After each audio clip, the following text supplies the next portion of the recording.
Ok, buenas tardes de nuevo. Pues vamos comenzando para aprovechar al máximo el tiempo. Y al final me gustaría tener unos minutos para hablar de algunas cuestiones de organización y dudas que creo que todavía quedan, pero lo hacemos al final para que no nos distraiga mucho de lo realmente importante.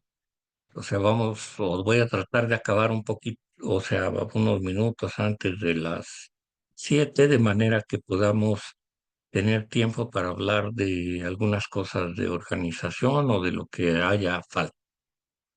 Bueno, pero eso será al final. Vamos a comenzar entonces con la sesión de hoy, que es la segunda unidad y que tiene que ver más propiamente ya con las cuestiones, em, los marcos legales, ¿verdad? Y jurídicos y los derechos em, para los pueblos hablantes de lenguas originarias. Eh, Eso significa que vamos a hablar o vamos a tratar de hablar más concretamente de algunos documentos vigentes actualmente y todo lo que vimos la semana pasada espero que sirva para poder entenderlos mejor o entender qué significan, qué dicen y también qué es lo que no dicen, qué es lo que callan, ¿verdad? Un poeta mexicano muy conocido, ya fallecido, decía, bueno, que no era Octavio Paz, ¿eh?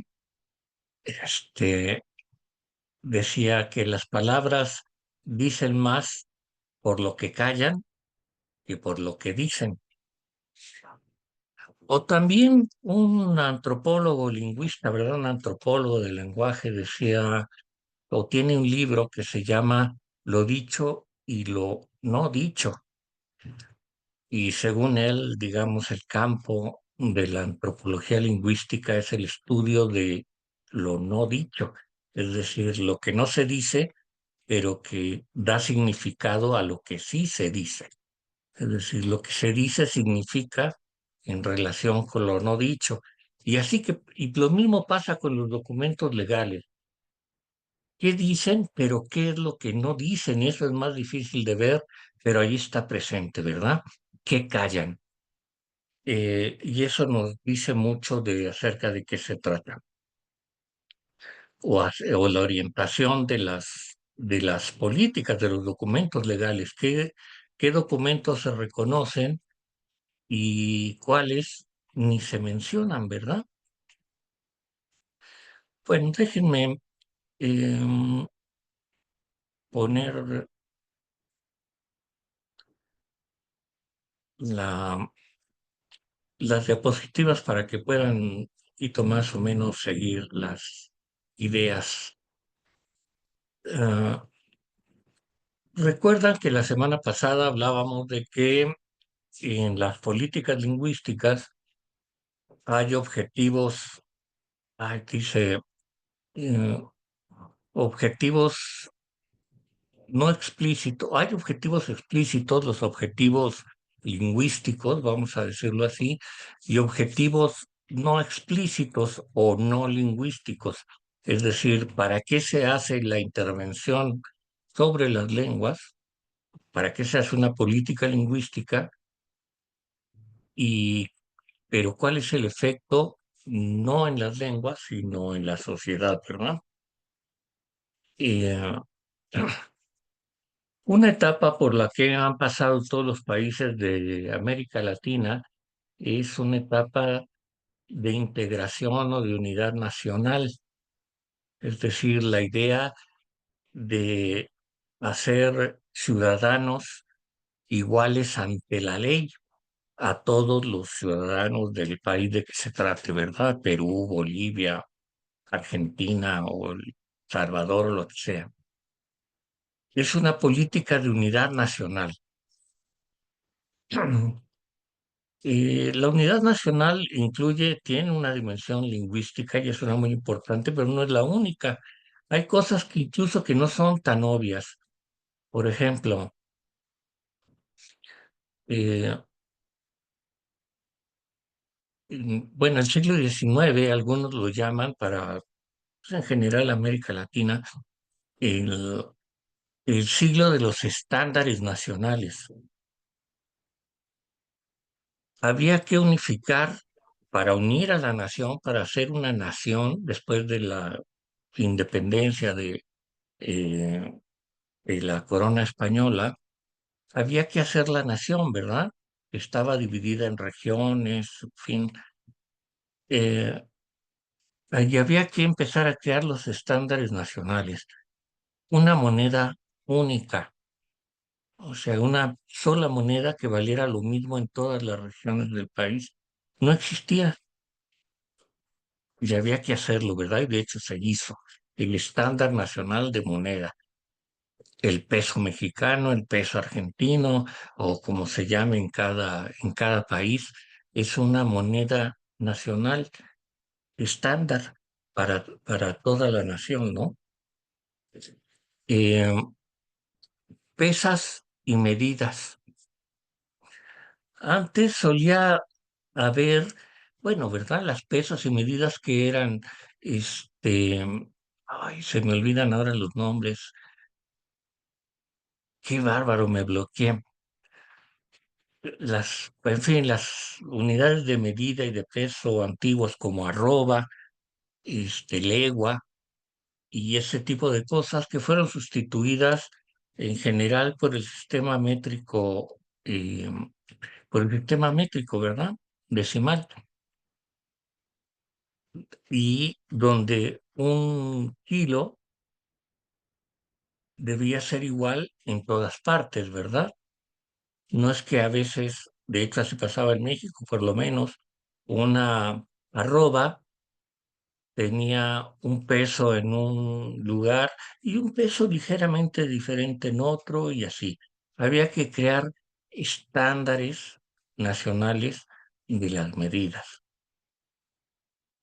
¿Cuáles son los pesos, verdad? Que es un kilo, cuánto debería pesar un kilo, y el kilo debería ser lo mismo, debería ser un estándar para toda la nacional, para toda la nación, digo, las de distancia también, y eso servía incluso hasta para construir las vías del tren, que tenían que ser iguales en todas partes, ¿no?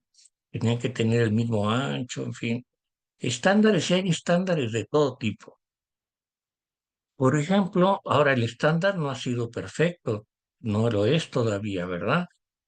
Y, por ejemplo, las condiciones para construir, cómo tienen que ser construidos los edificios o las construcciones en general, pues varían de un departamento, de una provincia a otro, no son exactamente las mismas. Ahí no hay estándares nacionales. Las leyes tampoco son un solo estándar.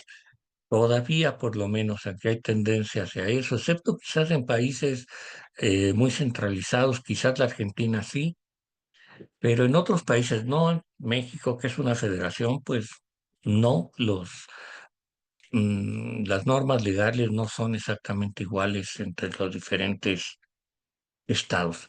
En fin, y entre esos estándares nacionales hubo la necesidad de construir un estándar nacional, lingüístico, un estándar lingüístico, la lengua oficial o la lengua nacional, mediante la cual se deberían unificar a todos los ciudadanos, ¿no? El idea, eh, o el eslogan atrás de esto es un idioma común para todos los ciudadanos, ¿verdad? Y, al grado de, pues, digamos, lo pongo en el caso de México, ¿verdad? Eh, Hubo un tiempo, mediados del siglo pasado, si uno no hablaba español, pues no era mexicano. Y eso aplicaba no solo para los extranjeros, aplicaba también para los indígenas. Si no hablaban español, pues mexicanidad estaba muy en duda, perdón. Para que fueran mexicanos tenían que aprender el estándar nacional, la lengua común de todos los ciudadanos, ¿verdad? Y el propósito de eso era unificar a la nación, hacernos que todos nos sintamos parte de la misma nación y que actuemos y nos comuniquemos en igualdad de condiciones o sin restricciones unos con otros, ¿verdad? Eh, y en buena medida también, hablando el mismo idioma, se suponía que así nos igualábamos jurídicamente y todos íbamos a ser iguales ante la ley. Quienes no hablan español están en desventaja, ¿verdad? Entonces, la solución para que todos fueran iguales, unificarnos en una misma nación, era que las poblaciones hablantes de lenguas indígenas o originarias aprendieran español a fin de que tuvieran acceso a lo que se llama la jurisdicción del Estado, ¿verdad? Porque si no quedaban excluidos. En fin, esa es una etapa o un objetivo no lingüístico de una política de castellanización o de expansión del portugués, ¿verdad? De enseñanza de la lengua oficial como condición para ser ciudadano y tener acceso a la jurisdicción del Estado. Unificarnos todos como miembros de la misma nación a través de un estándar lingüístico. Eh, pero si el énfasis está en otro lado, como en realidad estuvo en casi toda América Latina a partir de los noventas, o bueno, digamos a partir de los noventas y hasta muy recientemente, o en algunos lugares todavía, el principio no es tanto la unidad nacional como eh, estimular, incentivar o incrementar la productividad económica, ¿verdad? Es decir, eh, las políticas lingüísticas deben contribuir a que la economía del país crezca, sea más productiva.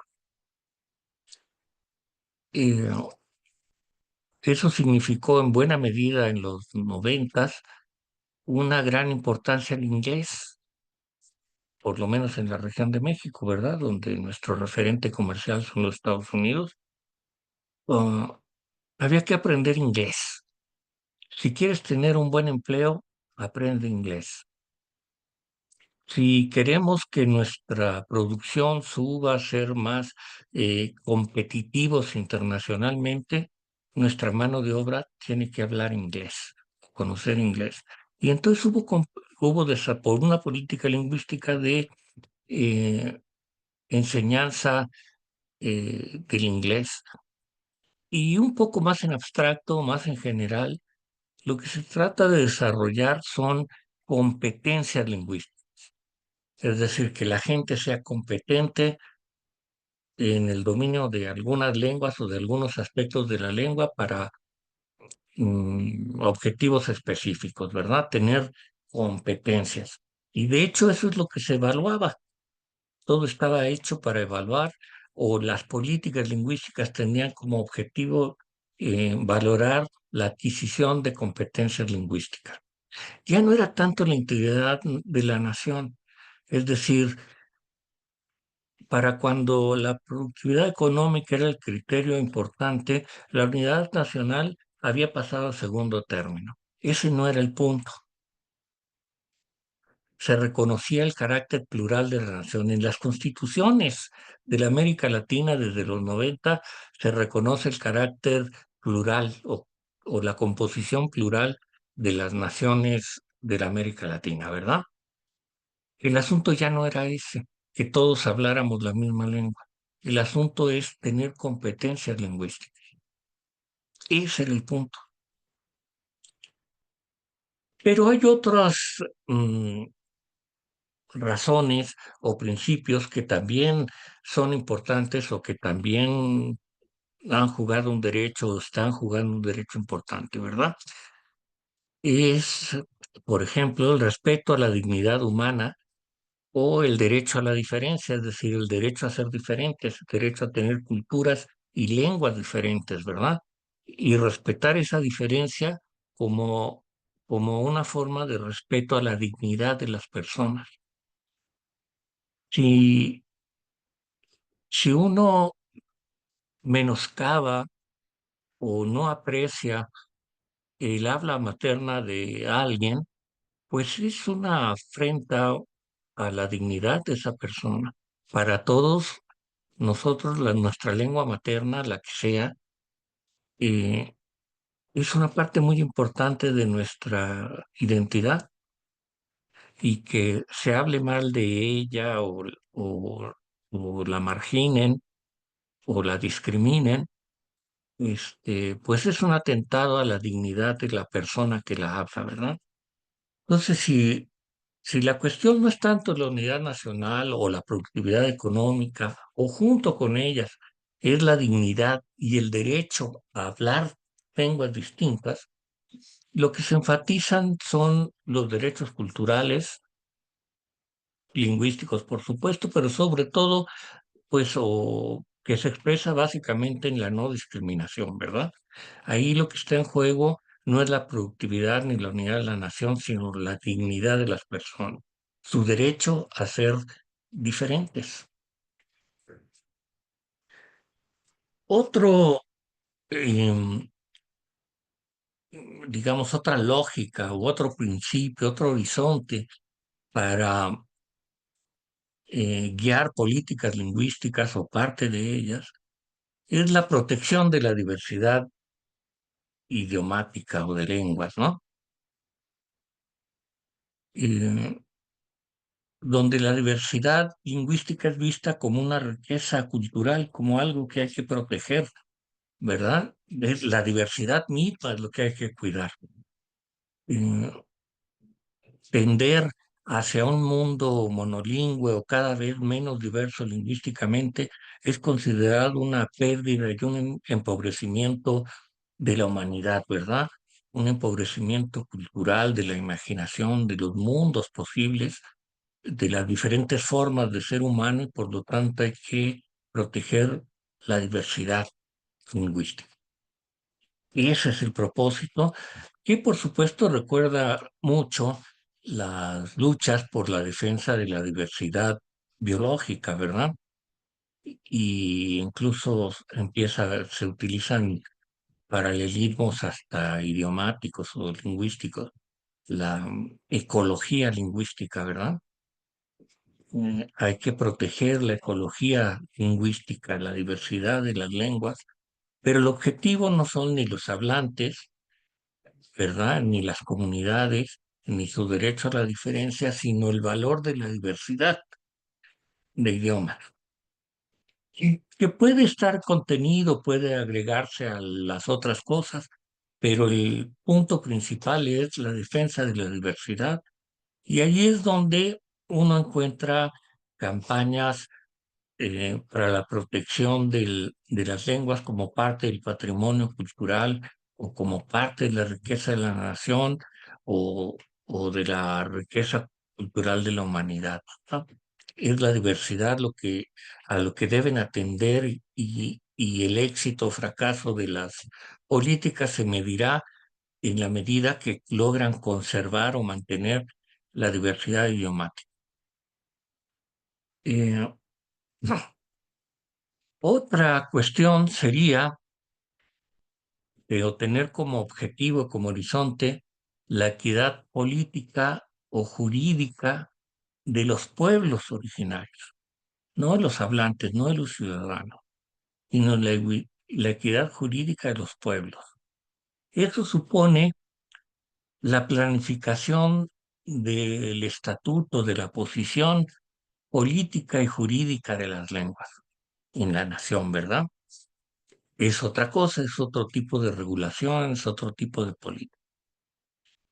En esta segunda parte o unidad es más bien sobre eso que vamos a ocuparnos, ¿verdad? la equidad política o jurídica de los pueblos, es decir, la planificación del estatuto político y jurídico de las lenguas. Nos vamos a encontrar los otros también, sobre todo la protección de la diversidad lingüística y de la dignidad humana. La productividad económica está presente, pero no se suele, em, es las cosas que se callan, que mencionaba al principio, ¿verdad? No se dicen, pero ahí están. Eh, por ejemplo, déjenme detenerme un poquito en esto de la productividad económica y las competencias lingüísticas. Eh, Han oído hablar, supongo, de un documento, uno podría decir una especie de política, y se llama el Marco Común Europeo para la Evaluación de las Lenguas o algo así, la enseñanza, aprendizaje y evaluación de las lenguas, si no recuerdo mal, algo así. Y está basado en la productividad, es decir, en las competencias lingüísticas.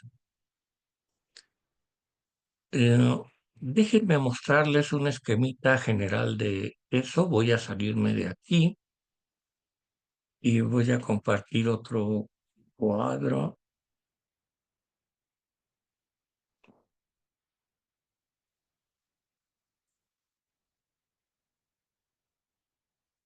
Este, Esto es parte del documento que les digo, ¿verdad?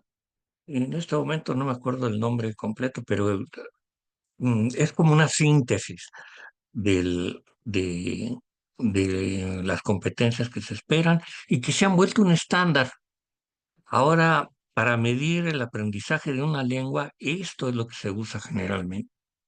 Son los niveles comunes de referencia para aprender cualquier idioma, o sea, y van del nivel A1 y 2, ¿verdad? Fíjense, el usuario básico, el usuario independiente es el nivel que antes uno llamaba intermedio, dividido entre B1 y B2, o sea, intermedio inicial e intermedio avanzado, si quieren, y el usuario competente, el nivel C. Si ustedes quieren A, B y C, principiante, intermedio y avanzado, ¿verdad? Pero fíjense, usuario, el término para empezar, ¿verdad? Los niveles están en niveles de usuario. Si es un usuario básico, si es un usuario independiente o si es un usuario competente, usuario de la lengua. ¿Y cómo se mide? Voy a leer el A1, no los voy a leer todos, pero el A1, ¿verdad? Es capaz de comprender y utilizar expresiones cotidianas de uso muy frecuente, así como frases sencillas destinadas a satisfacer necesidades de tipo inmediato. Puede presentarse a sí mismo y a otros, pedir y dar información personal básica sobre su domicilio, sus pertenencias y las personas que conoce. Puede relacionarse de forma elemental siempre que su interlocutor hable despacio y con claridad y esté dispuesto a cooperar. Aquí no aparece nada de gramática. Aquí no importa qué es lo que sabe de la lengua. Si sabe los pronombres, si pronuncia o no correctamente, si puede formar oraciones gramaticalmente correctas, qué sé yo, si, si fuera español o portugués, se hace las concordancias de género, persona y número adecuadamente. No, ¿verdad? Dice lo que puede hacer, cuáles son sus competencias comunicativas. No qué sabe de la lengua, sino qué puede hacer, qué es capaz de hacer. Y es otra forma de medir la lengua, ¿verdad? No nos importa lo que sepa de la lengua, sino qué sabe hacer, en qué es competente. Y bueno, son diferentes grados de competencia donde se detallan qué es lo que puede hacer. Y de acuerdo con lo que puede hacer con un idioma, es el nivel con el que es evaluado. Em, y ahora así se pone, ¿verdad? Digamos, lo ideal es llegar al nivel C2, donde ya casi es ser un hablante, casi como un hablante nativo, ¿no? Ya un dominio total de la segunda lengua. Me explico, ¿verdad? Se dan cuenta cómo aquí ya no es el saber sobre la lengua lo que importa, sino lo que se puede hacer con ella, o sea, como usuario de una lengua, no como conocedor de una lengua. No es lo que importa no es el saber, sino el hacer con el idioma. Y eso implica toda una serie de, o sea, cómo uno visualiza las políticas, ¿verdad? Eh, bueno, pero decía que lo que nos vamos a a centrar ahora es más bien en el último punto, la planificación del estatuto político y jurídico de las lenguas.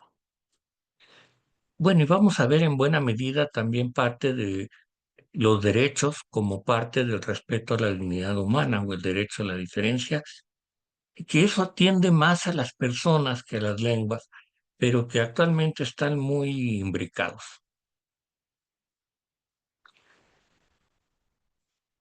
Hay una cuestión también que es importante tener en cuenta. Eh, Se suele hablar sobre en los derechos, en términos de derechos, sobre o distinguir derechos individuales de los derechos colectivos, es decir, derechos que aplican a colectivos, a comunidades o pueblos incluso, ¿verdad? O derechos individuales que atañen solamente a las personas. O sea que se reconocen como derechos de las personas y no como derechos de las colectividades. Eh,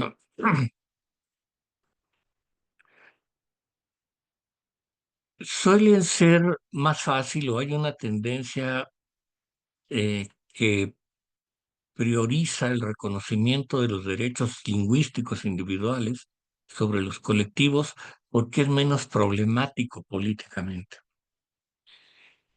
Es decir, yo reconozco el derecho de las personas a hablar su lengua, pero me callo la boca acerca de sus derechos colectivos. Eh, un muy buen ejemplo de eso, ustedes podrán, si conocen la legislación de sus países, podrían a lo mejor dar algún ejemplo ahora. Eh, en la Ley General de Derechos Lingüísticos de los Pueblos Indígenas de México, los individuos tienen derecho a hablar su lengua, tienen derecho a expresarse oralmente o por escrito en cualquier situación, creo que dice formal o lo que sea, en fin, tienen derecho a expresarse los individuos en su lengua oralmente por escrito en cualquier situación. De los pueblos no dice nada, silencio total, los pueblos como si no existieran, como si no hubiera pueblos, solo hablantes, ¿verdad? Aquí es donde les digo lo que dicen y lo que se callan. Sí reconocen los derechos de las personas a expresarse en su lengua, pero no reconocen el derecho de sus pueblos a utilizar sus lenguas como pueblos. Yo ya había mencionado la ley de política lingüística de Cataluña, donde es Cataluña la que tiene derecho a hablar catalán, ¿verdad? Es decir, es un derecho es de tipo colectivo en ese caso, ¿verdad? Y que involucra o que supone el derecho de los individuos también. Es decir, los individuos tienen derecho a hablar el idioma que quieren, pero la colectividad también tiene derechos, o el sujeto de los derechos es la colectividad. En, si, us- bueno, ustedes supongo que han oído hablar o conocen, habrán estudiado la Declaración Universal de los Derechos Lingüísticos de 1996, creo que es. Eh, ahí lo que se argumenta es que los derechos lingüísticos son al mismo tiempo individuales y colectivos. Pero ellos lo que hacen y aclaran que la entidad de derecho en realidad son las comunidades de hablantes, para que puedan los derechos individuales ser ejercidos. Es decir, si no hay una comunidad que tenga derecho, que hable, que sea protegida como el espacio comunicativo para hablar, el derecho individual a utilizar la lengua es inexistente. Para que los derechos individuales lingüísticos tengan sentido y se puedan ejercer, es necesario que también sean derechos de una colectividad donde ese individuo pueda utilizar su lengua. Por lo tanto, los derechos lingüísticos habría que proteger, habría que visualizar que no solo son los de las personas, sino son también de las comunidades, si es que queremos que los derechos de los individuos también se puedan ejercer. Eh, no sé si es un buen ejemplo, pero por decir algo para ponerlo muy aterrizado, en un salón de clases, si el maestro no habla el idioma de los niños, pues el derecho de los niños a utilizar su lengua no existe. Si en su escuela los maestros o en su escuela no se habla su idioma, aunque ellos tengan derecho a expresarse en su idioma, pues la verdad que su derecho no existe, no lo pueden ejercer. Eh,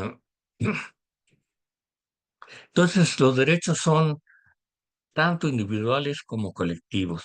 Y por eso la idea del derecho de las comunidades es muy importante, ¿verdad? Y las legislaciones deberían reconocerlos explícitamente. Entiendo que en el Brasil, a nivel municipal, sí tienen derecho las lenguas. Y eso es muy importante. Adelante, Rosana.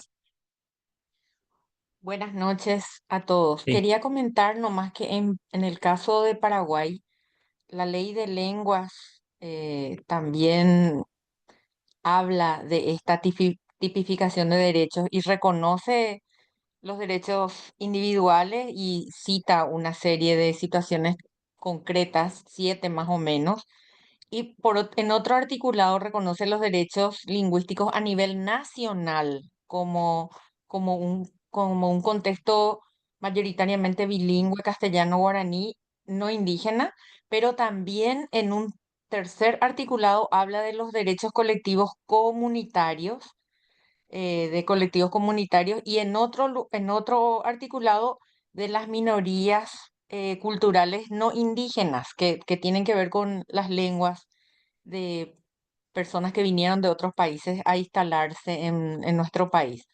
Bueno, como los menonitas. sí, acá quedaron fuera en aquel tiempo, en el 2010, quedó fuera la comunidad de personas hablantes de lengua de señas, por eso después hubo que hacer otra legislación que atendiera particularmente a eso, tratando de cubrir esos derechos individuales, colectivos y comunitarios. Creo que es un gran logro para nosotros en Paraguay tener, pero nuestra mayor dificultad se da en que esa legislación cobre vida en los diferentes ámbitos del ejercicio del derecho: educación, salud, trabajo, acceso a a la comunicación. Todavía ahí estamos en un proceso en los últimos 12 o 14 años. Y es pero bueno, en Paraguay creo que es el único país donde tienen una entidad, o sea, una atención a las lenguas a nivel de Secretaría de Estado, ¿verdad? Entiendo que somos por ahora el único país que tenemos una secretaría dependiente de la presidencia, aparte de cultura. En mi experiencia, lo que suelo ver en los encuentros con los países hermanos es que hay instituciones dentro del Estado, pero están inmersas dentro de, ¿verdad? Generalmente es en el área como cultura. Nosotros estamos diferentes, somos una Sí. institución diferente. No es fácil y siempre estamos bajo la intención o la confusión de que lengua y cultura van, que es lo mismo, pero estamos ahí en el ejercicio de aprender como sociedad, que son dos cuestiones igualmente importantes pero diferentes. Muy bien. Perdón, aprovechando el viaje y en este marco del que nos habla Rosana, ¿cómo quedan los pueblos propiamente indígenas, guaraníes y del Chaco y otros? Y ellos están dentro de ese colectivo de hablantes de lenguas indígenas. Si bien el guaraní que hablamos nosotros, los cuatro paraguayos que somos parte de este curso, nosotros hablamos el guaraní que era según los registros históricos del pueblo cario. Ujú, Ningún cario está sobre la faz de la tierra, pero más de 10 millones de personas hablamos su lengua. Clara. Eh, y No me aparte refería, están nues- nuestras no, lenguas hermanas de los ah, indígenas. sí, las comunidades propiamente indígenas están protegidas por esa legislación que nos mencionaba, de Sí, derechos de hecho, comunitarios. sí, está protegida. De hecho, todo este equipo que integra este curso, que hace parte de este curso, es el equipo que trabaja estrictamente solamente las lenguas indígenas. El guaraní es nuestra lengua materna de comunicación, pero no es nuestra lengua de trabajo. Nuestras lenguas de trabajo Ujú. son las lenguas indígenas. Es todo un caso Paraguay, sí. Bueno, una anotación, espero poderla recuperar antes, es esta cosa de em, que las políticas lingüísticas suelen estar ubicadas, o las instituciones que se ocupan de la atención a las lenguas están en el ámbito de la cultura, ¿no? Es decir, hablar una lengua originaria es una cuestión cultural, no siempre política, pero ok. Muchas gracias, Rosana. Este, bueno, Paraguay es un poquito excepcional, pero en realidad cada país tiene sus particularidades. Como decía, el hecho de que en algunos municipios del Brasil entiendo que las lenguas originarias también son cooficiales, ahorita vamos a eso, y atiende un poco a esto de dar derecho a las comunidades, ¿verdad? No solo a los individuos. Eh, es interesante notar que en los organismos internacionales, la ONU y la UNESCO, eh, la atención a las lenguas, la diversidad lingüística o la diversidad de idiomas o a los hablantes de lenguas minoritarias, queda dentro del capítulo de derechos humanos. Y aunque se reconocen en buena medida el aspecto colectivo, eso induce un poco, arrastra un poco a considerarlos como una cuestión de derecho a la diferencia, sobre todo de las personas, no solo, pero sobre todo de las personas, ¿verdad? Este, bueno, en fin, es así, ¿verdad? Son parte del capítulo en la ONU y la UNESCO de la Oficina de Derechos Humanos. Bueno, un poco en base a esto, algo relacionado y que es importante, bueno, probablemente lo conocen, nomás lo menciono para hacerlo explícito, traerlo a la mente de ustedes, el principio de personalidad y el principio de territorialidad. Es decir, es un poco lo mismo. ¿Quién es la entidad portadora de los derechos? La persona, el principio de personalidad o un territorio, ¿verdad? La comunidad, si ustedes quieren, en realidad el territorio que en principio ocupa una comunidad y ahí vale. Es decir, yo reconozco derechos lingüísticos de las personas y donde quiera que esté, ella aporta esos derechos. No tiene que estar en un territorio determinado. Donde quiera que esté, tiene, eh, tiene ese derecho. Por ejemplo, si un hablante de lengua indígena se ve sometido, como tiene, en fin, es detenido y enfrenta un proceso judicial y no habla español, tiene derecho a un intérprete, él como persona. No importa en qué parte de la nación esté, él tiene derecho a ser asistido por un intérprete. Es un derecho de su persona. Lo porta donde esté, es un derecho lingüístico que lo lleva a donde quiera que esté. Eh, el principio de territorialidad lo que señala es que hay derechos que aplican solo en un territorio. Eh, discutiendo estas cosas con algunos, pues, conocidos colaboradores hablantes o miembros de un pueblo indígena, ellos decían que a ellos los deberían, bueno, frente al asunto de tener tribunales en su territorio que los juzgaran de acuerdo con su cultura, en su territorio. Ahí tenían derecho a usar su lengua y a los principios que guían sus principios culturales, convicciones, valores y ser tomados en cuenta para valorar si hay un delito o no. Pero si salen de ese territorio, ya no aplica eso, ¿verdad? Ya no tienen derecho a, a utilizar su lengua en el proceso ni a ser juzgados con su lengua. Es decir, el derecho está asignado o está atado o está limitado o confinado a un territorio, no lo porta la persona. Es parte de, está, pues más bien eso, ¿verdad? Confinado a un territorio. Eh, cuando se establecen derechos y demás, es importante reconocerlos. Y, hay una cierta tendencia, creo, no sé, acá a lo mejor Paraguay también nos puede enseñar algo al respecto.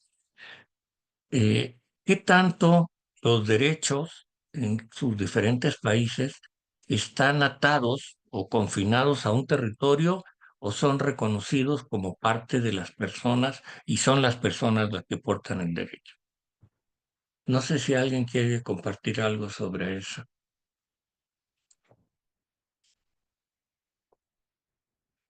¿no? Bueno. eh, Entonces hay que tener en cuenta esos principios, es decir, cuál es la entidad portadora de los derechos.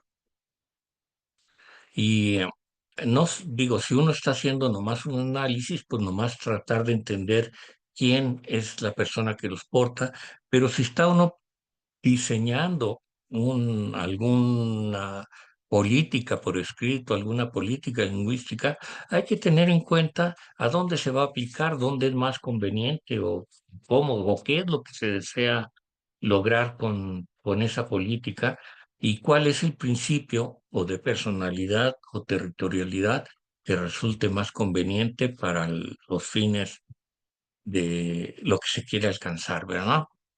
Pero hay que tenerlos en cuenta. Sí es una distinción importante a tomar en cuenta y hacerla explícita, porque eso luego se va a traducir en este tipo de cuestiones, en el estatus de la lengua, es decir, la posición legal, jurídica o política o el reconocimiento legal, jurídico o político de la lengua en cuestión y dependiendo de ese estatus, pues tenemos muchos tipos de lenguas, ¿verdad? Menciono algunas, las más obvias: lengua oficial, lengua nacional, lengua cooficial o lengua regional, o incluso lengua para funciones o ámbitos específicas, ¿verdad? Lengua que tiene derechos, hay lenguas que tienen derechos en el campo de la educación, pero no más, ¿no? No en otro espacio.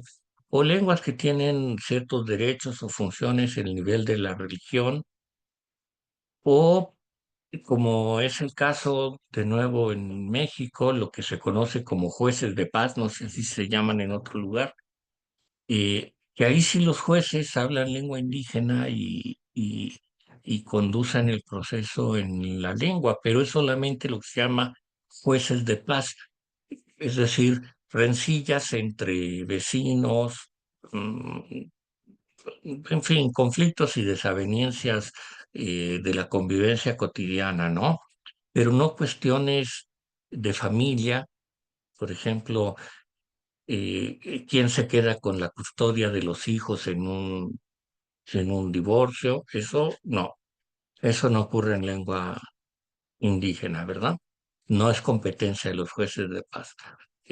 Asuntos penales, asuntos administrativos, fraudes y ese tipo de cosas, tampoco, ¿verdad? Penales, asesinatos, lesiones o cosas por el estilo, o sea, cosas que ameritan cárcel, tampoco son. Solamente los jueces de paz.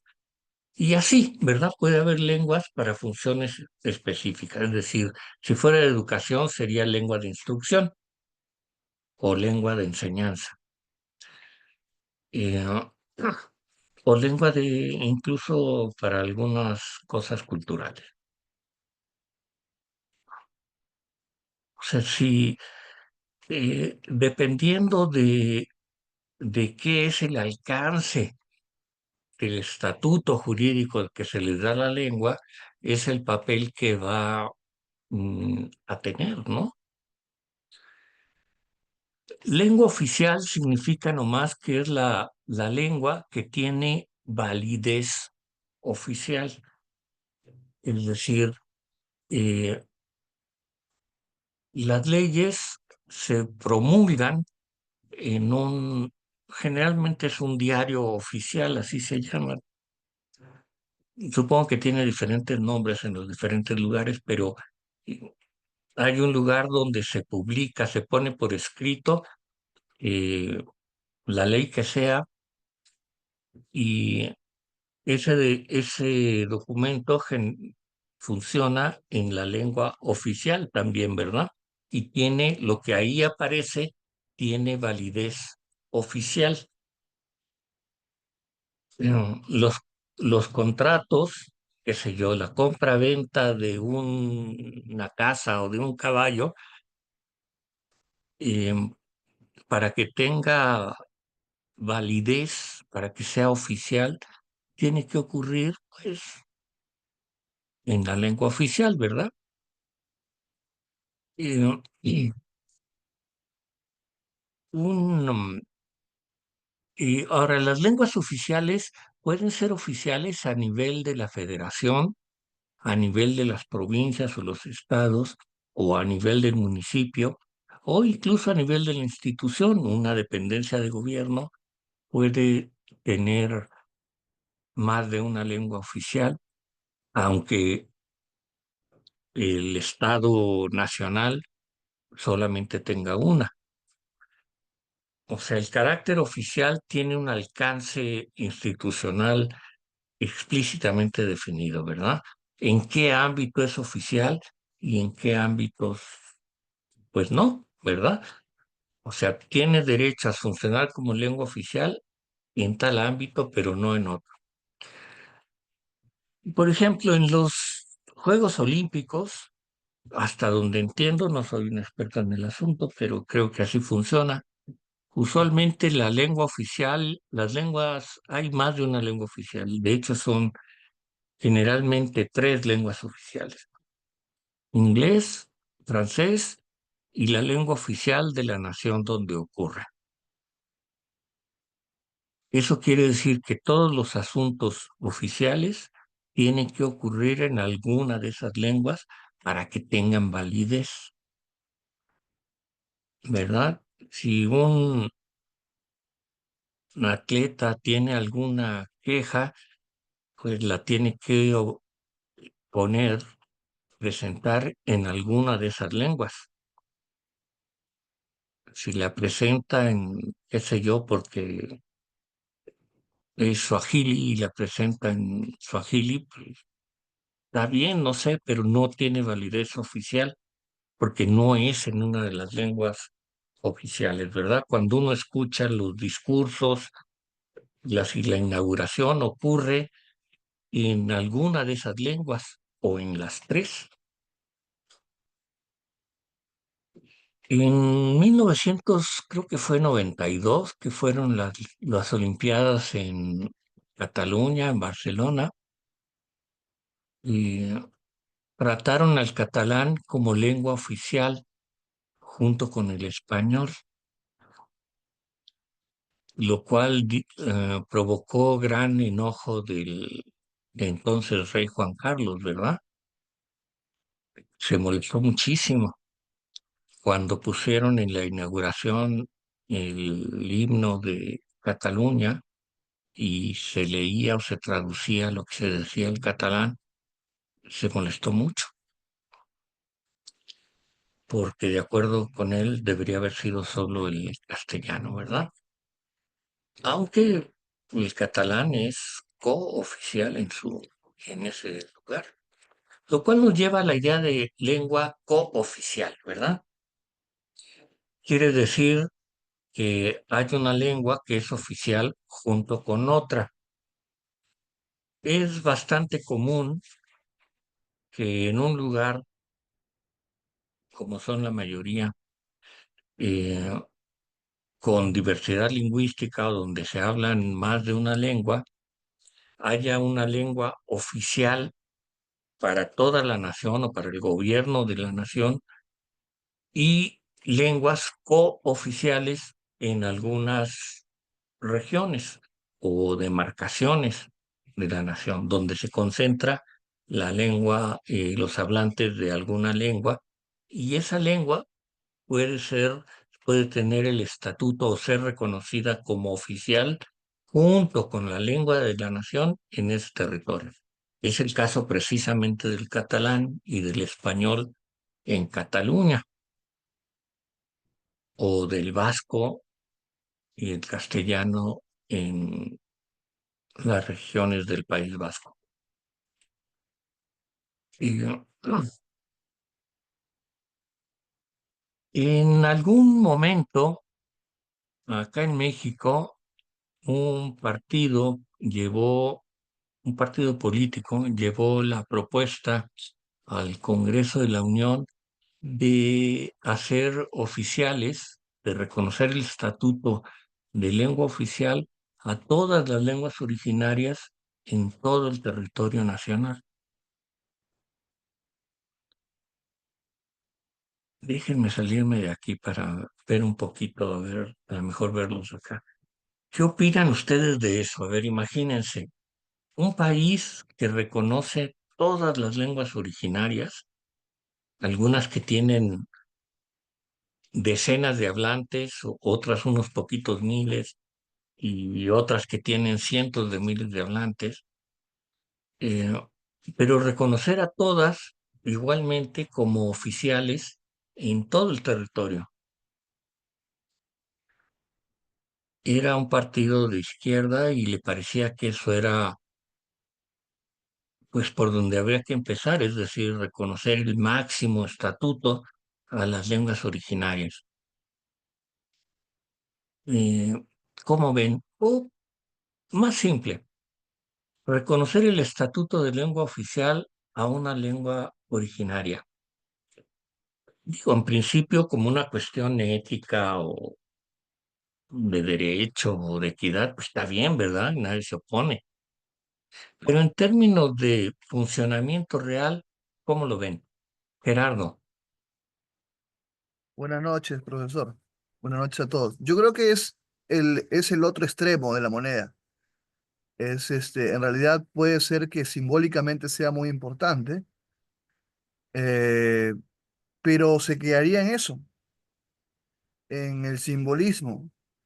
Mm, Y el proceso de implementación de esa oficialización va a ser muy complejo, porque si estamos hablando de entidades públicas, primero, en las entidades públicas en la gestión pública siempre hay una priorización. Se comienza por uno y se termina por otro. Entonces, en realidad, yo creería que es como si no se hubiese declarado como oficial a ninguna, porque el proceso de oficialización real, a través de acciones concretas, no se podría lograr, ¿no? Ok, Sería, o sea, estamos hablando de América Latina, donde la mayoría de los países tienen entre 30 lenguas arriba, ¿no? Entonces, Brasil un poco más de 180, casi 200. Entonces estamos hablando de un proceso de implementación de esa oficialización, mucho más complejo, ¿no? Creo que Bolivia, creo que en su última norma habla que todas las lenguas indígenas son oficiales, ¿no? ajá. Entonces, en realidad es como decir, ninguna lengua tampoco es oficial, porque toda se traduciría en la oficialidad al papel nada más. Y cómo la oficialización en realidad se traduce pues en instrumentos jurídicos mucho más pequeños, en medios de comunicación, se traduce en un servicio público que esté en la lengua. Entonces, que el servicio público esté, por ejemplo, televisión en 50 lenguas, eso es muy complejo, ¿no? O sea, desde el punto de vista de operativo, ¿no? Justicia en 50 lenguas, por ejemplo, es complejo, ¿no? Entonces, yo creería que es el otro extremo de la situación, pero políticamente puede ser, simbólicamente puede ser saludable en el sentido de, ¿no? Pero tiene sus riesgos en realidad. Está complicado, ¿verdad? Vamos a decirlo así. Sí, no es operativamente, es muy difícil, pero simbólicamente, bueno, pues todos estamos de acuerdo. ¿Por qué es difícil? ¿Qué es lo que falta? ¿Qué es lo que hace difícil que el reconocimiento de una lengua indígena como oficial sea viable, digamos, realmente funcionen como lenguas oficiales? Por qué se vuelve tan complicado? A Buenas ver, noches, profesor, ¿me escuchan? Evelio Rodríguez, sí. Correcto, buenas noches, le habla Evelio Rodríguez de aquí de Panamá. En nuestro país existe 7 lenguas indígenas y en el año 2010 se aprueba mediante una ley las 7 lenguas indígenas como lengua oficial. Este, luego de eso, hasta acaba, hace pronto se reglamenta. Entonces, al momento de reglamentarse, es como que dar directrices de qué manera, cómo, en qué ámbito y cómo se debe aplicar, en cuestiones jurídicas, ¿no? Entonces, Ujú. lo complicado de eso me parece que es que habría que adecuar entonces el diseño curricular del Ministerio de Educación. En nuestro caso, le dice Ministerio de Educación a la unidad rectora que tiene que ver con el sistema educativo. Entonces, habría que adecuar el sistema, el diseño curricular para que la educación dentro de las zonas indígenas sea en el contexto cultural. Entonces, eso sería, porque entonces en el caso, los gobiernos, el Estado, muy poca voluntad, entonces tendría para hacer todo esos trabajos o tendría que entonces crear distintas comisiones indígenas de distintas culturas para poder entonces, de qué manera esa población es indígena, cómo quiere su educación. Entonces, me parece que aparte de eso, habría que crear docentes o instructores de lenguas indígenas para que vayan entonces a impartir educación. Entonces, eso conlleva un proceso, ¿no? Conlleva un proceso o crear una política para que se prepara distintas unidades y que pueda entonces impartir una educación. En ese aspecto me parece que es la dificultad o conlleva entonces una consecuencia de un trabajo entre gobierno y comunidades indígenas. Pues eso por mi parte. Muchas gracias. Muy- No, no, muy interesante, ¿verdad? Ese es un buen ejemplo. En el Perú también hay, no sé si todas las lenguas del Perú son oficiales o solo el aymara y el quechua, eh, pero Cooficial, profesor, o ¿Mm? sea, cooficial. La Constitución dice en el artículo 48 que son lenguas oficiales también el quechua, la aymara y las demás lenguas en los lugares donde predominen, dice. Así dice la Constitución.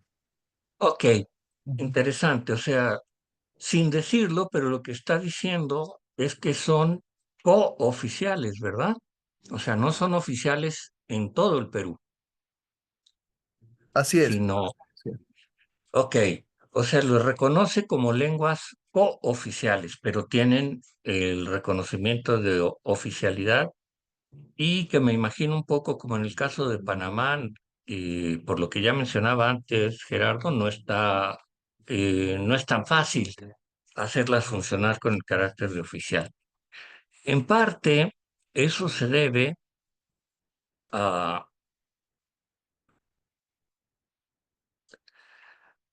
a que hay que adaptar la lengua para que funcione, que esté adaptada para esas funciones, ¿verdad?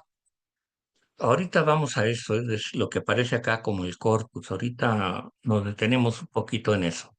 Pero para no dejar el cabo sueltos, lengua nacional eh, depende del contexto, puede también ser entendido como lengua oficial. Es una lengua de la nación, ¿verdad? Pero no necesariamente significa que sea eh, lengua oficial, lo que da lugar a ambigüedades en algunos casos, como el mexicano, ¿verdad? En México no existe lengua oficial, solo hay lenguas nacionales y todas las lenguas indígenas son nacionales y, y el español también, pero en los hechos, la única que funciona como lengua oficial es el español, de hecho, no de derecho, ¿verdad? Y es muy difícil hacer que las lenguas indígenas funcionen igual que el español, porque, digo, cosas tan elementales. A veces hay personas que no se animan a hacer un escrito en su lengua porque se sienten inseguros para escribirla, así nomás, y prefieren hacerlo en español, ¿verdad? O no están seguros cómo hacerlo en su lengua, etcétera. Pero no es el mismo estatuto, no necesariamente es igual la lengua oficial que la nacional. Quiero decir, no son sinónimos. Eh, Puede haber lenguas nacionales sin que sean oficiales, eh, o, o no, ¿verdad? Como en el caso ambiguo de México, que el español es la lengua de la nación y al mismo tiempo funciona extrajudicialmente como lengua oficial también, casi ustedes quieren por costumbre. Lengua regional son lenguas que son de uso regional. No tienen un estatuto de oficial o algo por el estilo, pero sí funcionan, de hecho, como lengua de comunicación regional. Noticieros, por ejemplo, pueden funcionar, medios de comunicación, audiovisuales, eh, publicaciones periódicas. A lo mejor ocurren en esa lengua, pero no tienen un estatus oficial, ¿verdad? Pero sí son una lengua de comunicación de la región. Incluso pueden funcionar como lenguas francas que se llaman, es decir, como la lengua común en una región para pueblos que hablan lenguas diferentes. Eh, en lugares de mucha diversidad lingüística no es raro que que ocurra así. A veces por tradición, qué sé yo, ¿verdad? Durante mucho tiempo o previo a las etapas coloniales ya existían lenguas comunes o francas de la región y luego generalmente se han ido quedando como lenguas de uso regional en situaciones de pluralidad lingüística, ¿no? Qué sé yo, me viene a la mente el tucano en partes del Amazonas. Eh, ¿Han oído hablar de una cosa que se llama exogamia lingüística? Bueno, bien interesante. No me va a dar, creo que no da tiempo de ocuparnos de eso. Si da chance, a lo mejor lo comentamos un poquito porque y trae a cuento una cuestión que a mí me parece importante y que luego no se toma en cuenta, ¿no? Que es la visión de los propios pueblos o acerca de las lenguas. Si ustedes quieren su ideología lingüística, ¿no? Pero no la occidental, sino la de los propios pueblos. Bueno, pero luego, si me alcanza el tiempo, lo vemos con ese ejemplo, exogamia lingüística, ¿no? Bueno, para que la lengua cumpla una cierta función que se le reconoce por su posición jurídico-política, tiene que tener las condiciones para funcionar así. Una lengua de uso oficial o incluso institucional nada más, u oficial institucionalmente, no en todo el gobierno, requiere que la lengua misma sea trabajada. Ese es el campo propiamente dicho de la planificación lingüística, ¿verdad? El trabajo sobre el corpus, la forma de la lengua. Ustedes van a encontrar, o seguramente lo han visto, la planificación del estatus y la planificación del corpus, ¿verdad? Del status es la planificación del estatuto o jurídico, político de la lengua, y el corpus, pues claramente es el cuerpo, la forma, la lengua misma, ¿verdad? Sus sonidos y su gramática y sus formas discursivas, vamos a llamarlo así. El estatus tiene que ver con la posición jurídica de la lengua. El corpus tiene que ver con la forma, cuáles son las formas correctas de hablar, de escribir, de pronunciar, qué palabras se permiten y cuáles no están permitidas, lo que en algún momento veíamos, ¿verdad? Palabras que son propias de la lengua, por decirlo así, y palabras muy populares que ni entran a los diccionarios ni nada. O sea, hay una regulación, hay una planificación, hay un trabajo sobre la forma de la lengua, que básicamente es el alfabeto, las reglas ortográficas, la construcción de palabras nuevas y préstamos, y la onomástica, es decir, cómo nombrar, ¿verdad?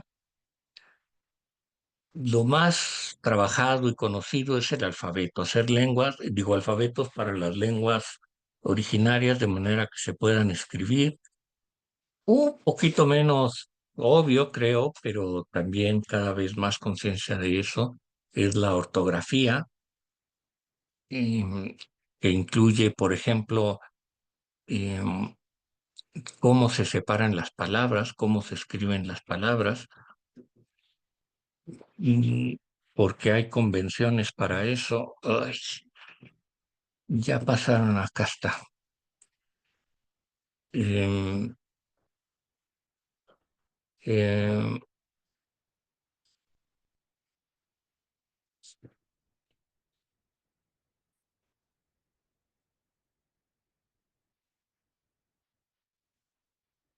qué sé yo, hablando de un libro, por ejemplo, se lo traje ayer, una, dos, tres, cuatro, ¿verdad?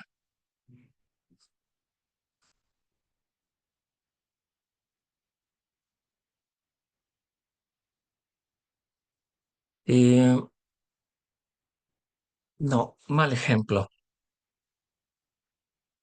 Mm, bueno, este, antes, cuando se mandaban telegramas, uno dictaba las palabras y le cobraban a uno por palabras. Entonces todos lo redactábamos de manera que nos cobraran la palabra, ¿no? Entonces no decíamos, se enfermó el tío Pedro, ¿no? El telegrama decía, enfermóse,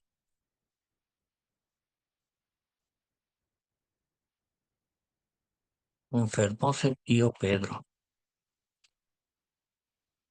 Enfermóse es una palabra, pero se enfermó son dos. ¿Por qué? Pues una convención nomás, ¿verdad? En portugués manejan eso de una manera un poquito distinta del español, yo sé, pero no sé cómo es. Este, lo que importa acá es la separación de palabras, ¿no? Eh, en zapoteco,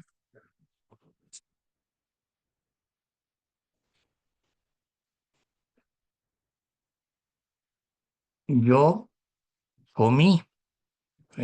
También es para yo y este es el pasado y esta es la raíz de comer. Yo comí.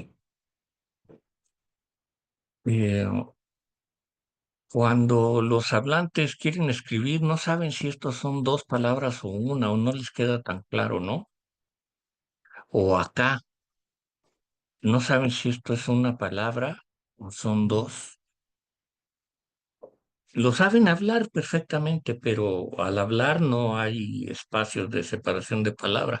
Pues parte de la ortografía es, por ejemplo, eso, ¿verdad? Aparte de las comas, puntos, punto y coma, si hay, si se usan mayúsculas o no.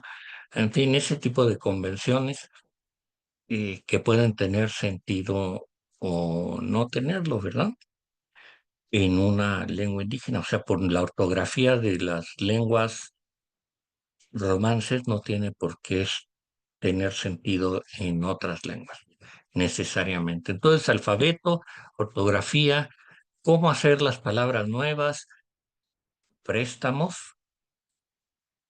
inventar, adaptar, usar raíces propias para nombrar las cosas nuevas, o sea, lo clásico, ¿verdad? Llamar a los aviones como pájaros de fierro o algo así, en usándole raíces propias, o lo que sea, ¿verdad? O sencillamente pronunciar avión con la fonética de la lengua y ya, tomarlo así tal como préstamo, ¿verdad? Y la onomástica tiene que ver con cómo se nombran los lugares y las personas. Mm, Hasta hace muy poco, eh, no en el registro civil mexicano se negaban a registrar a los niños con nombres indígenas y, y el argumento era algunas veces porque tenían letras raras, es decir, una A con diéresis, por ejemplo, ¿no? ¿Qué es eso? No se puede, búsquese otro nombre, como la gente, es decir, en castellano, ¿verdad? Ahora sí lo pueden hacer, ya tienen ese derecho desde hace unos poquitos años. Pero antes no, y eso tiene que ver con la onomástica. Los lugares, eh, la nomenclatura, por ejemplo, de las localidades indígenas en México, qué sé yo, Santo Domingo y Ojovi,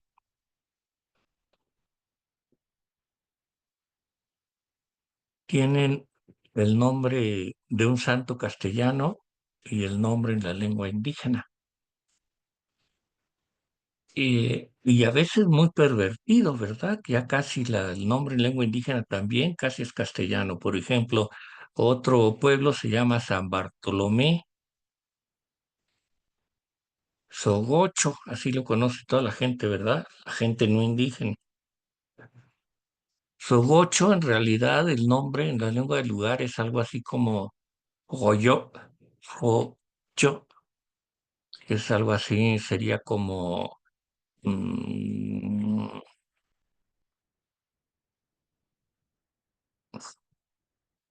ya se me empalmó con bueno, sonidos muy distintos, excepto las vocales, la O, los demás consonantes no existen en español y cuesta mucho trabajo pronunciarlas. ¿Cómo deberían ser oficialmente? Oficialmente es así, Sogocho.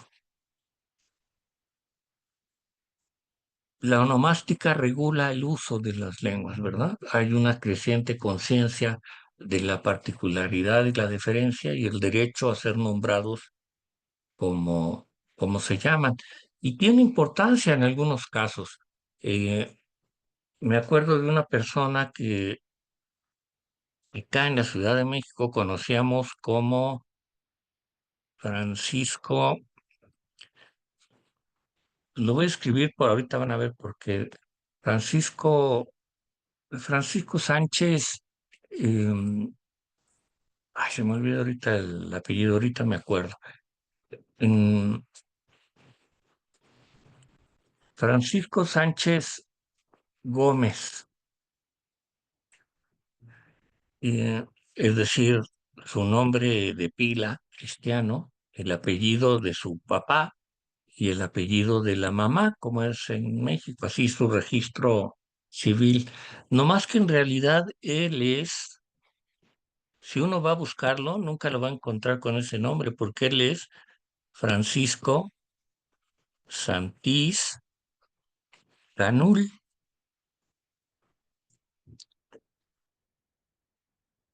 Bueno, le pusieron Sánchez porque él dice, yo creo que no entendieron bien o mis papás no pronunciaron bien Santís y le pusieron Sánchez y ya, ¿verdad?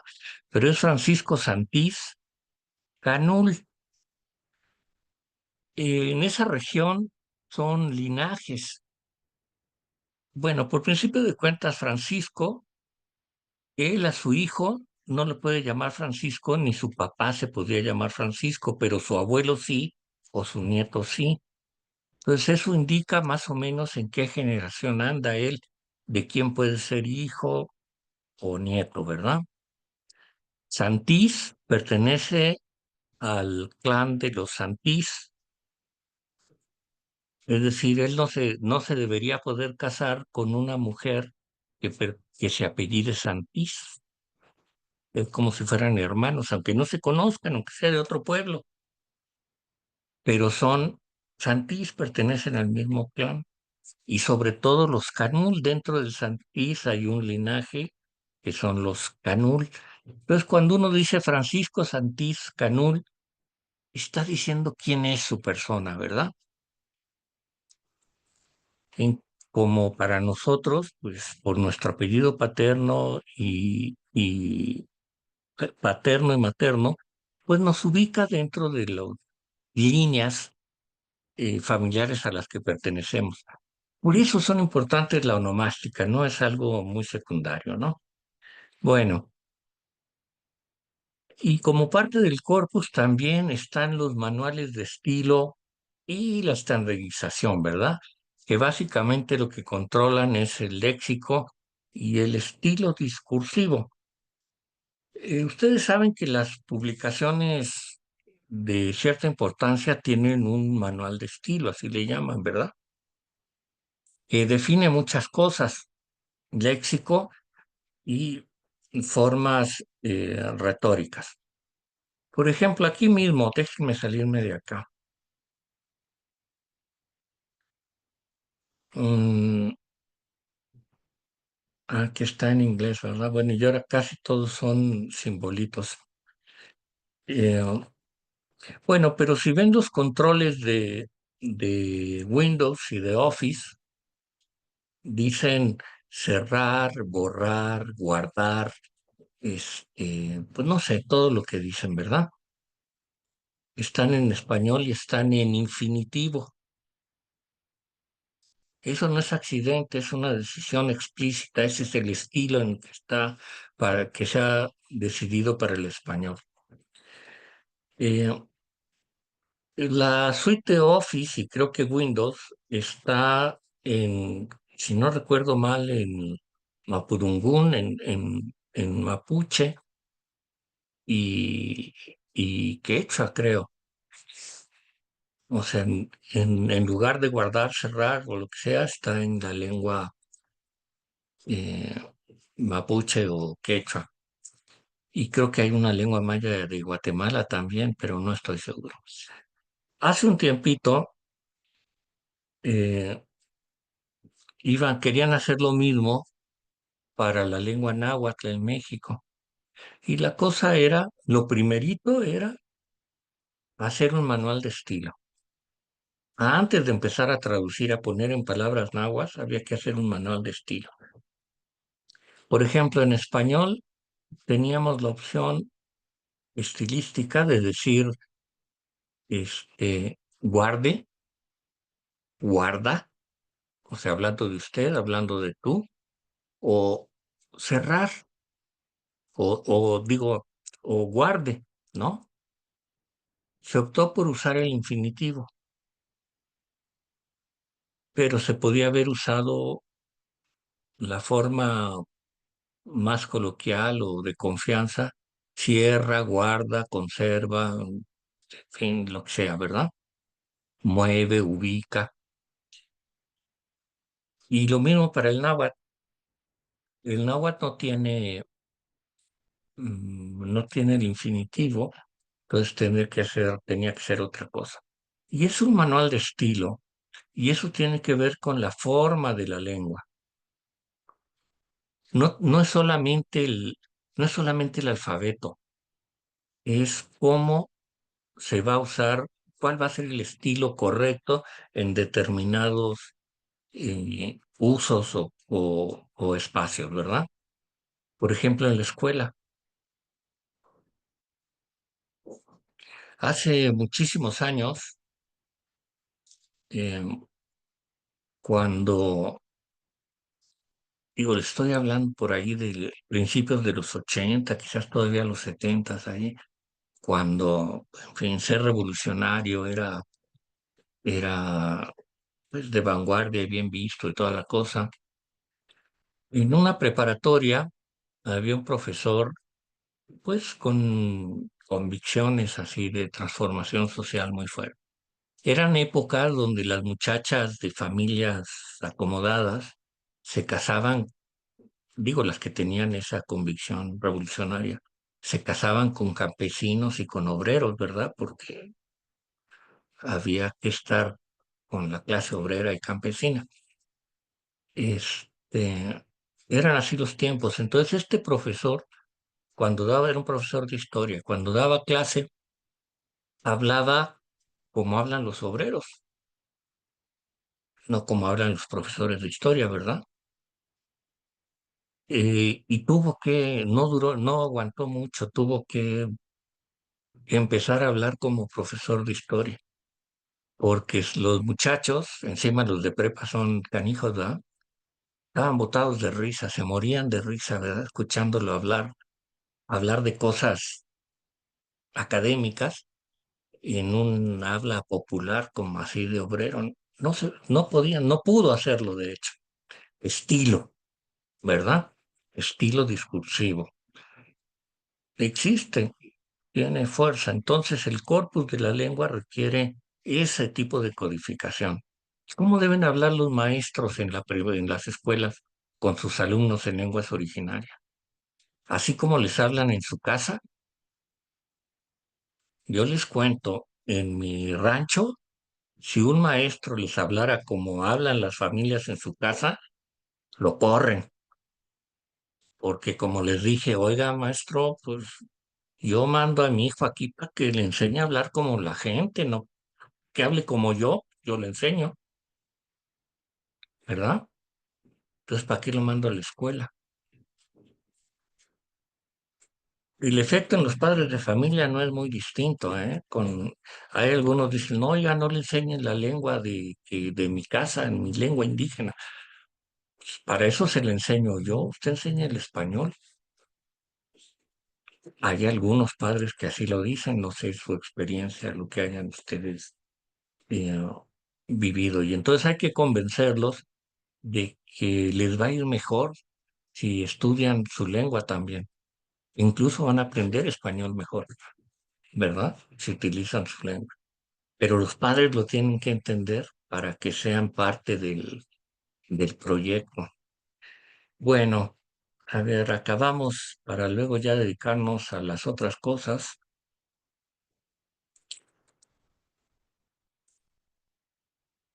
Mm,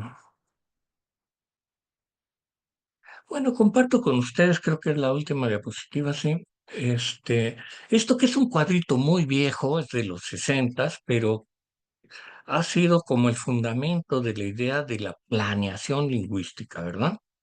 O sea, la planificación, la parte sobre todo del corpus de la lengua, eh, y que incluye este cuadro donde lo que el autor que la inventó, bueno, este cuadro lo tomé de ahí donde ven, pero el autor del cuadro, un poquito más simplificado, es Einar Haugen, que ya había mencionado antes. Y entonces las columnas son una que está dedicada a la forma, otra que está dedicada a la función de la lengua, y luego la primera fila, que son cuestiones que tienen o que atañen a la sociedad y cuestiones que atañen propiamente a la lengua, ¿verdad? Entonces, donde se cruzan forma de la lengua y la sociedad, se refiere a la selección de la norma, sobre todo, ¿verdad? O de la variedad o de la lengua que se va a tratar. Es decir, identificar el problema a resolver y lo que aquí aparece como asignación de normas. Es decir, por ejemplo, Eh, vamos a alfabetizar en X lengua originaria. Ok, primero, ¿por qué esa lengua, verdad? ¿En qué lengua vamos a alfabetizar? Una vez que decidimos qué lengua, pues las lenguas tienen variantes. ¿En qué variante vamos a enseñar a leer y escribir a los niños? Vamos a tomar una y que todos aprendan a hablar como una de las variantes que ya existen. O vamos a inventar una variante compuesta, una variante artificial compuesta con características de todas las variantes o los dialectos distintos. ¿O cómo le vamos a hacer? Bueno, esa es una cuestión que tiene que ver con la selección, ¿verdad? Y el estatus, o sea, cuál va a ser la lengua de enseñanza. Y es una cuestión que sí atañe a la forma de la lengua, pero tiene que ver con la sociedad. Eh, También a la sociedad le corresponde la función que va a tener esa norma. O sea, cómo la vamos a difundir, cómo se va a corregir, cómo se va a ir adecuando, en fin, la implementación de esa solución de norma que decidimos, cómo la vamos a introducir entre y los hablantes, ¿no? Donde se cruzan forma y lengua tiene que ver con la codificación. Es lo que más entendemos como planeación lingüística propiamente dicha, es decir, introducir grafías, ordenar la gramática, es decir, hacerla explícita y regular, ordenar el léxico, lo que ya acabamos de mencionar ahorita, ¿verdad? Y luego, donde función y lengua tiene que ver con la terminología y con los estilos, lo que acabo de decir antes, ¿no? Es decir, cuáles son eh, los términos y los estilos adecuados, asignados para la función que van a cubrir. En los estilos discursivos mesoamericanos, yo ya lo había mencionado, eh, tienen un estilo muy distinto a las lenguas europeas, ¿verdad? Un lenguaje formal o ritual a veces. De planos ocurre con pares, la misma idea se dice dos veces, pero tiene sus reglas de ritmo y de composición, ¿verdad? Es un lenguaje muy elaborado y como decía una vez una maestra, y además tiene muchas palabras muy antiguas, ¿verdad? Tiene lo que se llaman arcaísmos, palabras viejas, algunas de las cuales ya ni se entienden. Y decía una maestra, ay, pues yo ni les entiendo, pero se siente muy solemne, ¿verdad? Impone, es un lenguaje que pesa, que impone. gente lo escucha y, oh, qué caray. Es como cuando alguien habla muy bien, ¿verdad? Por ejemplo, hay los grandes generales de la historia eran famosos porque con sus arengas, pues motivan a la gente, ¿verdad? Tienen un poder, una fuerza enorme. Digo, no es chiste. Imagínense una persona que se dirige a un grupo de hombres y los convence de ir a morir. Digo, si eso no es poder, no sé qué cosa sea, ¿verdad? Pero hay gente que tiene esa capacidad de hacernos, eh, de inflamarnos, de convencernos, de motivarnos, ¿verdad? Y hacemos cosas que parecerían imposibles como ir a una batalla, por ejemplo, ¿no? Que uno diría, pues ni loco, pero nada, si hay generales que lo convencen a uno, ¿verdad? No solo a uno, convencen a miles para ir a la batalla y probablemente dar la vida ahí. Nos convence por diversas razones, ¿verdad? Por la patria, por la religión, por la familia, por lo que quieran, pero nos convence. Eso son, pues, formas retóricas, formas de solemnidad, cómo hacerlo, ¿verdad? Hay discursos formales, hay discursos académicos. Escribir una tesis es un género, ¿verdad? Hay que cumplir con ese género. Una novela es otro, una carta personal es otro. En fin, hay que adaptar la lengua para los fines a los que va, a los que va dirigido, ¿no? Em, bueno, entonces, la planeación lingüística, en realidad el objeto principal es el estatus, pero para que pueda cumplir la función que se le asigna, el estatus jurídico, tenemos que adaptar la lengua, es decir, el corpus, para que pueda cumplir esa función. A veces la dificultad para que funcionen como lenguas oficiales es todo eh, la parte del corpus que no está bien desarrollada, el léxico, los estilos discursivos, la enseñanza, la difusión de esos estilos y de esas convenciones del corpus para poderlas usar en esos medios, ¿no? Qué sé yo, piense, por ejemplo, una persona que se enferma y va al hospital y lo quieren atender en su lengua. El médico pues le dirá que tiene, pues ni nosotros hablando español luego entendemos, ¿verdad? Que tiene una no sé qué itis de no sé qué cosa, tiene una otitis muy severa, y entonces, ¿cómo decimos otitis en lengua indígena? No sé qué es otitis, creo que inflamación de los oídos, ¿verdad? Entonces, no sé, pero hay que desarrollar el término, a lo mejor no más inflamación del oído y ya, ¿verdad? No es otra cosa. Pero ¿cómo lo dicen? Hay que adaptar la lengua para que funcione en diferentes contextos, y entonces la lengua pueda irse enriqueciendo. A veces ocurre como un proceso natural, ¿eh? Tampoco es una cosa de que todo tiene que ser planificado por expertos, va ocurriendo incluso con el uso nada más. Si se empieza a usar en ámbitos de salud y en hospitales, la lengua solita se va adaptando para cubrir esa función, pero tiene que ocurrir, si no, al principio cuesta mucho trabajo. Eh, ok, eh, comentarios, preguntas sobre esto.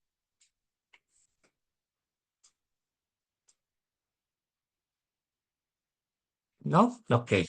Bueno, espero. Ah, Samila. É, professor, quando você fala do planejamento, né, planificação de corpos, fiquei pensando em situações, né, povos que têm retomado, revitalizado sua língua, e é um conjunto de narrativas, um conjunto de rituais, né? Vão ser às vezes documentados, retomados. A gente pode pensar isso como parte de um planejamento também de corpo, do corpus, assim, do corpus da língua, né? Não no sentido do que você falou, mas da codificação, mas no outro âmbito, né? No âmbito da tradição.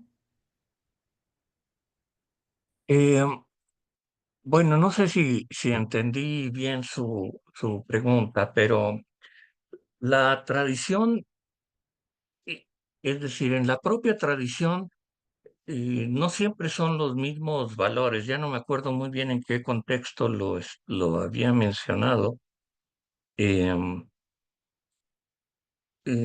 sí, en el caso de la exogamia lingüística, este, sí, la planificación también tiene que ver con las condiciones de la lengua, como vimos la semana pasada, ¿verdad? Poblaciones muy pequeñas, muy aisladas, donde toda la interacción ocurre cara a cara. Pues a lo mejor la escritura o la estandarización no es el punto principal. Además, la valoración, el sentido de las lenguas no es el mismo. La tradición europea supone que hay una relación entre pueblo y lengua. Si usted habla una lengua, pertenece a ese pueblo, y si no, no. Es parte de las complicaciones, ¿verdad? A veces no está muy claro, hay gente que habla tres lenguas y a quién pertenece. Y eso tiene que ver un poco con lo que mencionaba yo de la exogamia lingüística.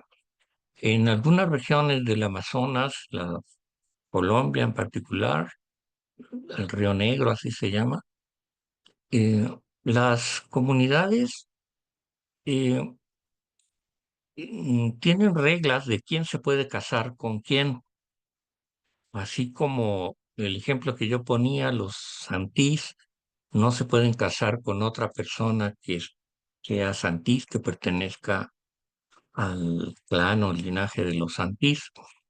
Hay en esa zona del Amazonas,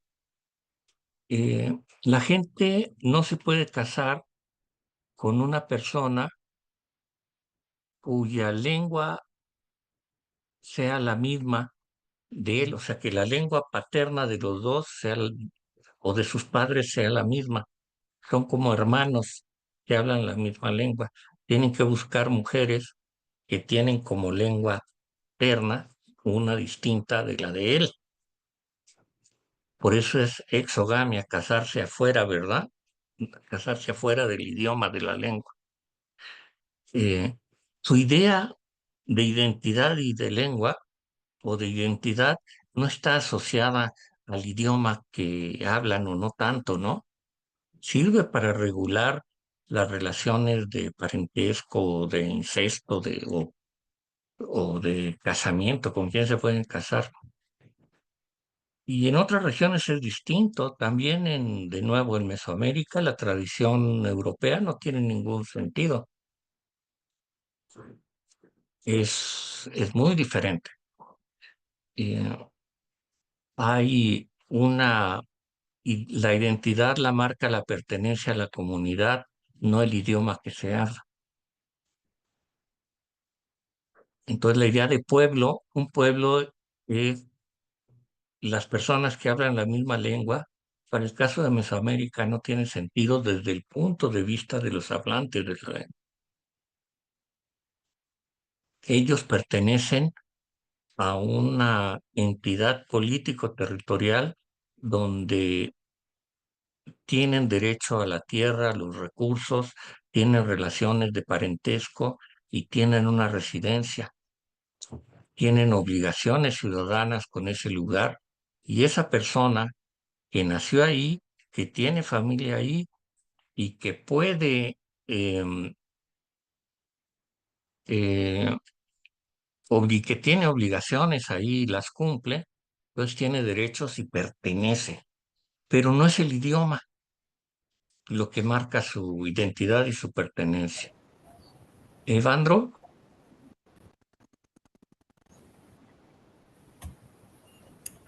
Buenas noites a todos.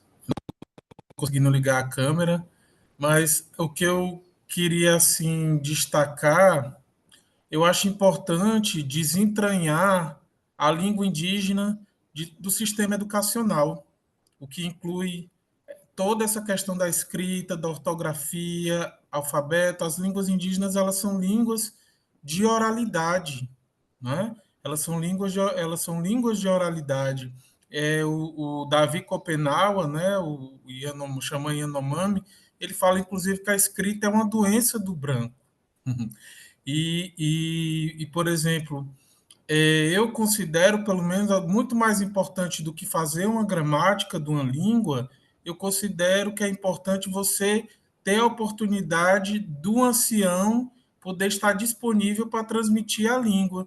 E muitas vezes o ancião ele não pode ensinar a fazer uma máscara, ensinar a fazer um traje ritual, contar os mitos na língua, porque ele tem que trabalhar na roça, ele tem que cuidar. Então, acho que faz parte desse planejamento do corpus, inclusive, cuidar dessa transmissão da oralidade, não é? Dentro das comunidades, não só pensar em material didático, em ortografia, mas pensar na questão da transmissão intergeracional da forma oral. É isso, obrigado. Muchas gracias, qué bueno que lo dice, ¿verdad? Escuchándolo, me doy cuenta que yo enfaticé mucho la parte de la escritura, en realidad, porque, bueno, pues porque así es el campo, la reflexión académica sobre el asunto, pero tiene toda la razón del mundo. Este, lo más importante siempre en todas las lenguas en realidad es la oralidad, la transmisión oral, ¿verdad? Y depende de la situación de las lenguas, o más bien la parte de la escritura tiene importancia en algunas lenguas, de hecho la minoría de las lenguas, y tienen las condiciones de introducir la escritura y tener un funcionamiento pues institucional o algo así. Y yo hablaba de esos casos, sí, es verdad, pero en comunidades, en la gran mayoría de las comunidades hay que garantizar, dependiendo de su nivel, primero, asegurar que la lengua propia siga siendo la lengua de uso habitual. Eso es crucial, oralmente, ¿no? Que sea la comunicación habitual, sea posible conducirla en esa lengua, crear condiciones para que eso siga ocurriendo.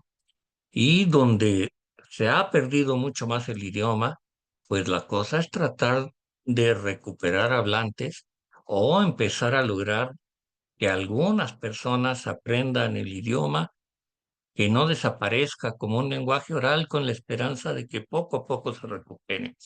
Pero, pero sí, le agradezco mucho su intervención para pues enfocar las cosas bien, ¿no? O sea, a veces uno habla y se va sin darse cuenta, pero totalmente correcto. Lo importante es la oralidad y en la mayoría de los casos, sobre todo me imagino en las lenguas de Brasil, pues sí, lo más importante sin duda es la oralidad, más que la escritura, por las condiciones de vida de muchas de sus pueblos, ¿no? Que son pueblos con poblaciones relativamente pequeñas, ¿no?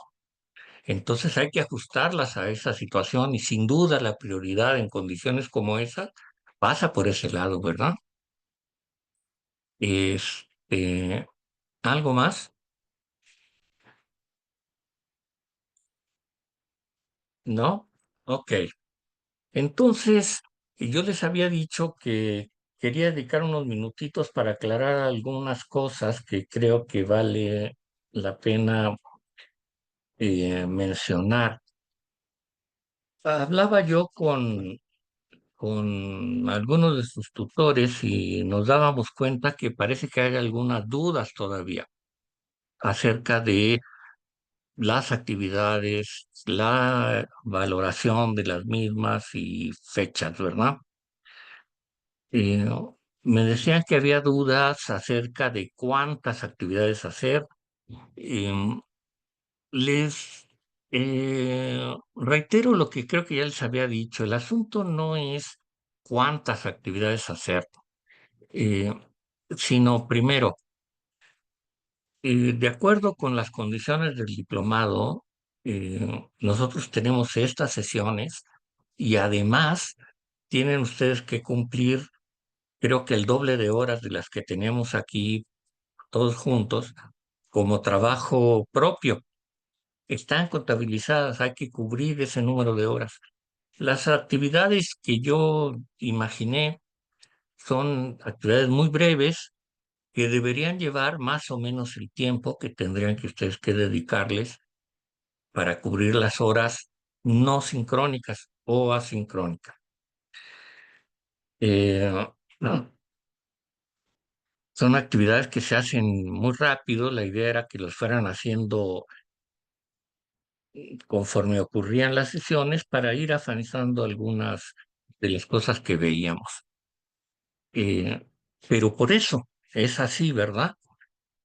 Aquí el punto es el tiempo que se espera que ustedes dediquen al diplomado. Ahora, pues la cuestión no es tanto cuántas, ¿verdad? Sino más bien qué tiempo lleva. Ahora, ustedes vieron que cada actividad tiene un puntaje, 5 puntos, 9 puntos y así, ¿verdad? Un cierto número de puntos. La suma de las actividades evaluables da 100 puntos. Si ustedes hacen todas las actividades muy bien, la suma de su desempeño de las actividades va a dar 100 puntos. Si, si hacen menos por la razón que sea, no hacen alguna o algunas actividades, pues tendrán menos puntos. Y ya, ¿verdad? No es que se va a acabar el mundo si no entregan absolutamente todas. Sencillamente van a tener menos puntaje. Eh, También entiendo que no es fácil para muchos de ustedes dedicar el tiempo que deberían dedicar a actividades sincrónicas o no encuentran el tiempo en el momento esperado. Entonces, si ustedes entregan sus actividades resueltas al finalizar este módulo o antes de que empiece el siguiente módulo, que o sea, el siguiente módulo empieza el 3 de febrero, entonces acordamos con los tutores que, que puedan hacer sus actividades, todas las más que puedan, y las entreguen hasta el domingo 3 de febrero,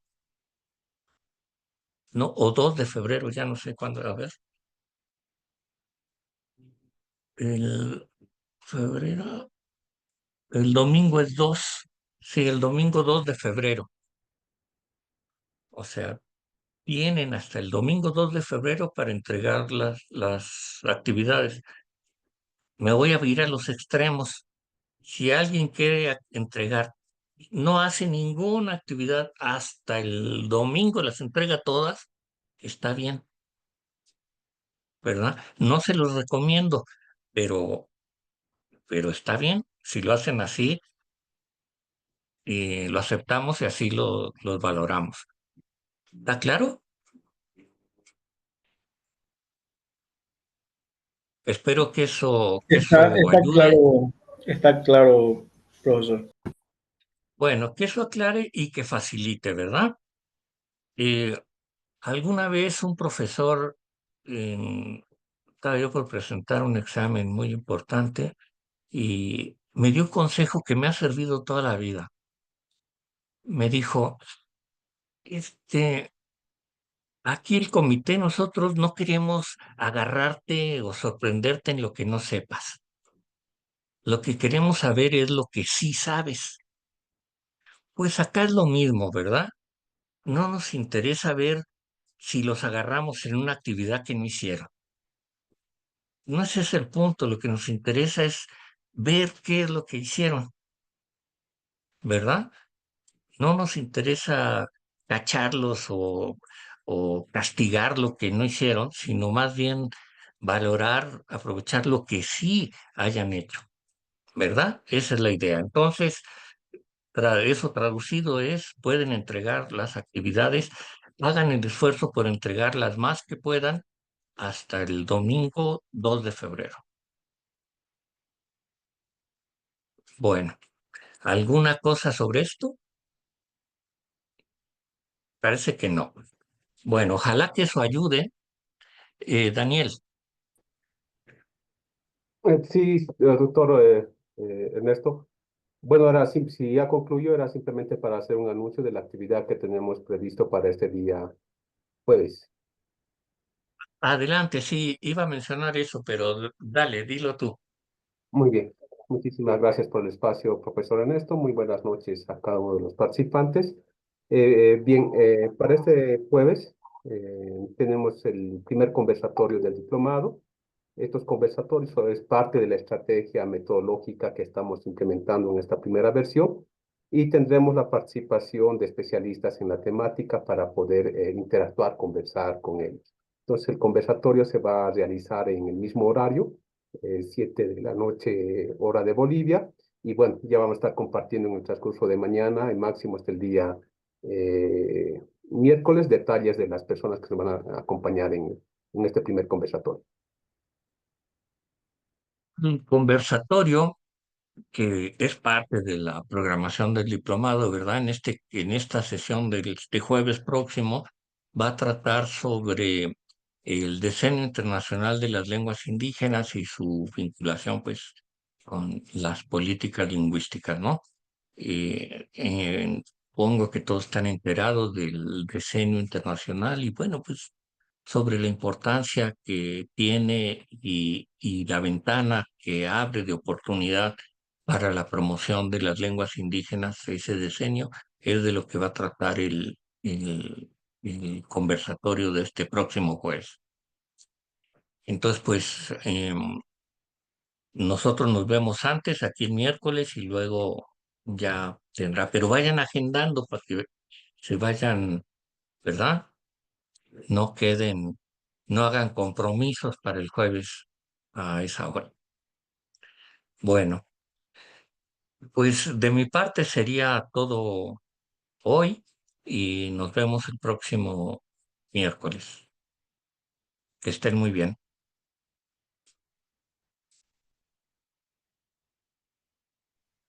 Muchas gracias. Buenas noches para todos. Buenas Buenas noches. noches. Gracias. Muchas gracias. Buenas Buenas noches. noches. Muchas gracias, profesor. Dios le bendiga. Adiós.